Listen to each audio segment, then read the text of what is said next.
People have their illnesses often because they need them. It's part of a growth thing. It's part of their growth. It's part of the growth of the people around them. So be sensitive to that. It's not that you're now kind of the Rough Rider can go out and force the physical reality to be the way you want it. That's ego talking. You need to see the bigger picture. Let the reality be the way it is. Now, if somebody just happened by chance to run into something, you know, just like by chance, you grab hold of that grocery cart and you pick up, you know, the 8-year-old that had the runny nose that was sitting in that cart just before you got there, well, that's just chance. That's not necessarily something that you brought on yourself because of, you know, and it's not necessarily a feedback. It's just bad luck. There's a lot of random things going too. Well, those are the kind of diseases that usually you can work on and get results fairly quickly. Those diseases where somebody has built this thing themselves, you do it, you change that black to white, next time you look it's black again. You change it to white, next time you look it's black again. They keep putting it back because that's their reality. That sickness is part of something that they are.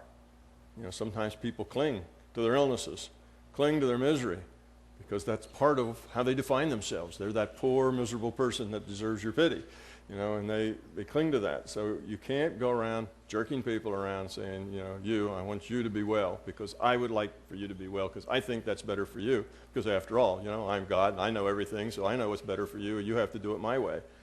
Ego. You shouldn't do that kind of thing, okay? So be sensitive. As beginners, you're not going to do anybody any harm. You probably don't have that kind of power, so don't worry about it. Don't be inhibited of the fact that you're not sure whether you should help or not. Just try to help. If it's not a good thing to do, you won't be able to do anything. It'll just keep putting itself back. You're not going to hurt anybody and force anything until you get much, much, much better than the beginning level. Go ahead and help. But be sensitive to what you're doing. Just don't not think about it. Think about what you're doing. Get a feel for it. Use that intuition. Is this something I should get involved with, or should I just let this be? All right. Also, don't look for objects. You know, we say we're looking for black objects. Well, if you get into a belief about looking for objects, you'll never see something that's systemic. Somebody that has the flu or somebody that has you know, some kind of a blood cancer or something that's systemic, it's not an object. It's something all through their system. You'll miss it because you're just looking for objects. Well, where are the black objects? Well, I don't see any black objects. You have to have a more focused intent. Where are the black objects is too narrow a focus. You need to say, what's the illness? What's unhealthy in this body? And then look at everything. From toenails to the hair. Look at everything. Let it come out to you. Some people have a hard time visualizing the whole thing. So because they have a hard time visualizing the whole body, they make a little window. Now they have this little window and they scan the person because they have a hard time seeing the whole thing at once. That's just too much. It gets overwhelming. I can't see all of this at once. It's a belief. Okay, well, the way you fix that belief is with a tool. The tool's a scanner. So now you've got this little thing like a scanner and it scans down the body and you're only looking at a little slice at one time and then you see something black, whoop, you go back up and look at that, you see. It's another tool to overcome a belief. So the tools are good. We need tools. Until we grow up a whole lot and get rid of these beliefs, you know, the tools are very necessary for us. Don't feel like it's bad that you use tools. That means you're not perfect yet. You know, that's a silly thing to do. Of course, we're not perfect yet. Tools are important for us. Use your own tools. All right. Typical reasons why it might not have worked for you today. 4 major problems. The biggest problem is noise. You don't really have a good altered state. You're thinking about all kinds of other things. You're thinking about, am I doing this right? Is this right? Am I really seeing this? Is this a good gingerbread cookie? You know, maybe it should be bigger. Maybe it should be thicker. You know, chatter going on all the time. Or your mind's wandering to something else. And that's usually the thing that gets in the way most. The best thing for that is to use a meditation tool to get rid of that. And that's just practice. No secret bullet that you just have to keep doing and get better at it. Just practice. The second thing is that you have beliefs to the contrary. You believe that you can't do it. Oh, that's too easy. What do you mean? I just sit here and close my eyes and imagine bad stuff and send it away? That's too simple. That couldn't work. That works. It's just your intent. I mean, people's intent works when they're not trying. You know, like the placebo effect. You're not really trying to make yourself well with their intent. It just happens. You can do this. It's not that hard. All right. Fear of being wrong.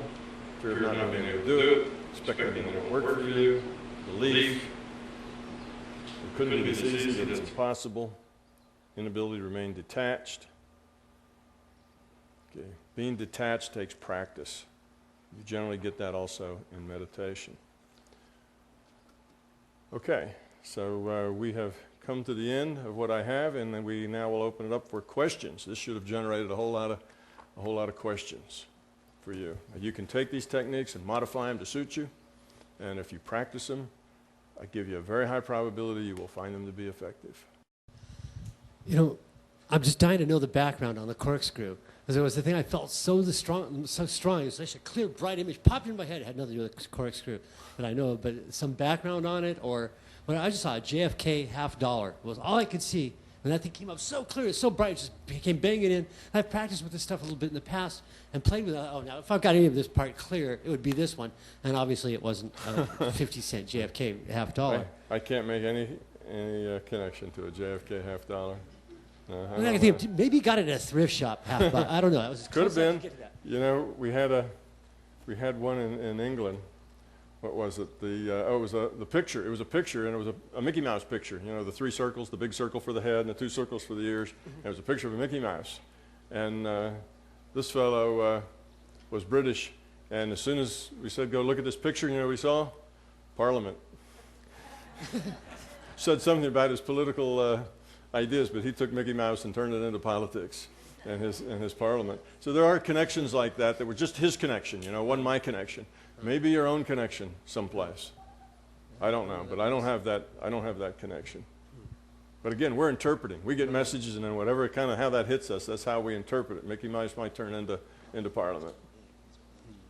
Okay, we've got some questions back here. We've got mics. So it seems like a lot of people got the apple, like the kind of shape that I was looking around. There was a lot of people that were like, "Oh yeah, I got some kind of like line out or something of that." How come? Well, there are a few things that are easier. The reason we use these objects is that objects that are shiny and metal tend to be easier. So we use 2 shiny metal objects. Objects that have very characteristic design to them, you know, kind of a structure. And it was like spikes of a wheel or flower petals. It has a very characteristic design to it. That's one of the easiest targets that there is to see because it has the shiny metal. It's about the right size. It's very, very unique geometry.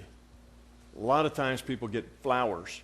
They see that as, sometimes people get asterisks, you know, a bunch of X's, you know, a bunch of lines crossing at the center. There's a lot of different ways to interpret it. But that's one that comes across probably clearer than any other. That's a real good one because of that. That's why we picked that particular one. So yeah, a lot of people will get that. That's one of the easiest targets around. Anything that shows a strong symmetry, visual picture, is easier. You know, if I show you you know, what I had in the box was a piece of blank white paper. You know, now that's really hard, isn't it? See, there's hardly any way to get a hold of that in your mind. Well, I didn't see anything. You're right. It was a blank piece of white paper, you know. That's difficult. So that's why a lot of people would likely to get that one. But hardly ever anybody says, "Oh, it's a thing for coring apples." You see, that's too direct. You don't get that. You get the image and then you describe it in your own metaphors. Okay, somebody else has a... You know, I'm a little confused. I have 2 questions. Okay. I actually have 3, but sorry. The conscious intent, you know, when we went over that, I thought when we were talking about the shortened hospital stays, we were actually kind of identifying that as something that was sort of like a hoax or something that wasn't true. And now we're talking about doing conscious intent to heal. So I'm a little confused about that. And then the other thing was just about... Sorry, let me do one at a time. Yeah, sure, sorry. Because I'm 65 years old and I don't remember anything very much anymore.